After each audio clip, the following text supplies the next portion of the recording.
Сафарі-парк – це величезна територія у 32 гектари. Біля водосховища Тайган, на честь якого і названо парк, у передгір'ї розкинувся великий унікальний для України об'єкт – справжній сафарі-парк. Тайган гордится тем, что он состоялся как туристический объект, что это дерзкая идея вообще была мною воплощена за 6 лет. И за последний год после открытия мы значительно улучшили территорию, доделали то, что не получилось сделать к открытию. И сегодня здесь, в степном Крыму, многолюдно так же, как на южном берегу Крыма, в этом туристическом объекте. Вы видите, что десятки автобусов подъезжают, сотни личных автомобилей. И все посетители очень довольны. Довольны тем, что они попадают в такой биотоп африканской саванны. Вот. Некоторые даже останавливаются в гостинице, чтобы заснуть под рык львов.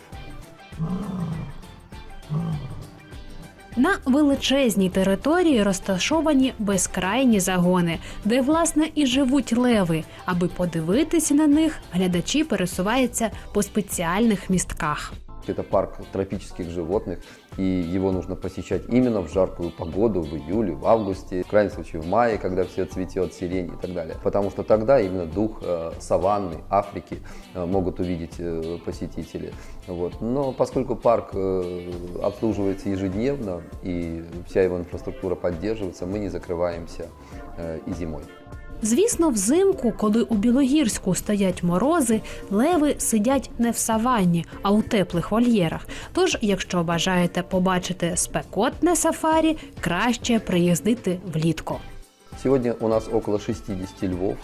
Это самая большая коллекция на сегодня в Европе этих хищников. Они совершенно разные, собранные с многих зоопарков и Украины, и России, и ближнего дальнего зарубежья, в том числе из ЮАР. Белые львы прибыли. Но эта коллекция пополняется, у нас рождаются малыши, пополняется постоянно эта коллекция. Я думаю, довести количество львов в парке где-то 80-100.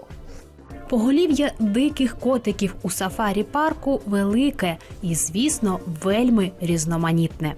Есть белые и рыжие, но каждый рыжий лев, он тоже есть разные, даже не подвиды, а видовые какие-то такие особенности. Есть львы с большой черной гривой, которая идет прямо аж до задних ног, по брюху. Есть львы, у которых грива очень аккуратная, как стриженная такая. У нас даже живет безгривый тигролев Казимир.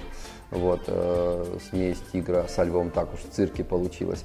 Есть лев из ташкентского зоопарка, у которой очень маленький, и голова, и ноги, и глаза узкие. Вот я говорю, поистине, с кем поведешься, от того и наберешься.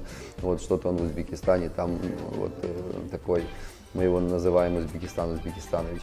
Також, окрім, власне, саванни, у сафарі-парку є і зоопарк, де прекрасно почувають себе і павліни, і жирафи, і страуси. Жирафы очень хорошо себя чувствовали и чувствуют здесь, в Белогорске. И закономерно, что первая пара жирафов, которые вот здесь, они родили малыша. Для нас это большое событие, собственно, как и для всех зоопарков Украины, потому что это впервые родился здоровый, красивый малыш, которого кормит мать. Всегда приятно, когда малыши рождаются, но когда малыши рождаются у редких животных, таких эксклюзивных, как, например, жирафы, это всегда волнительно и очень интересно.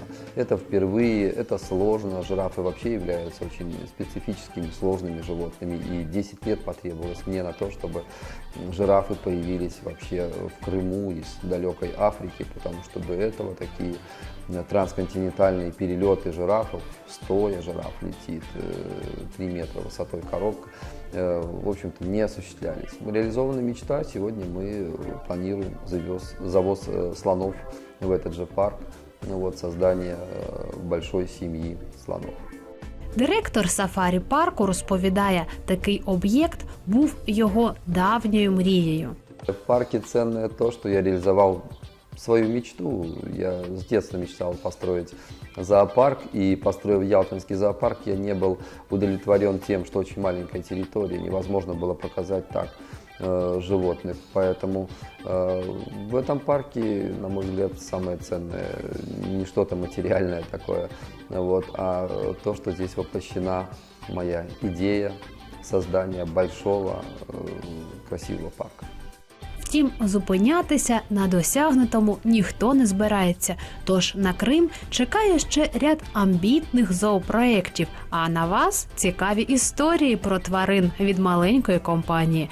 Дочекайтеся наступних випусків. Там ми більш детально розкажемо, яка ж вона наповнена левами саванна.